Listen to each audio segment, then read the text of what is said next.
How to add the links on your Instagram profile. Today guys, I will show you how to do this. Just watch the video until the end. You go first and you open your Instagram. Then when your Instagram is open and you go down and you open your profile. Then when your profile is open and you go at the top of the screen and click on this three line, or you can just go to edit profile. As you see now on my profile I have a link.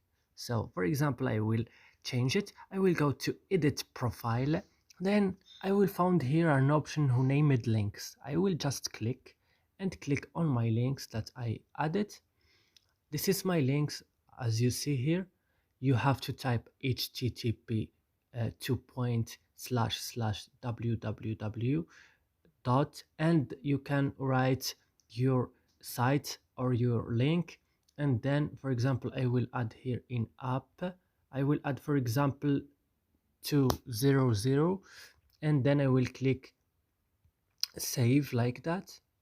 And then I will go back, and as you see my links is changed. So like that you can change and add links on your profile. And that's it guys, I hope this video is useful and helpful for you. Don't forget to like and subscribe in our channel. See you next.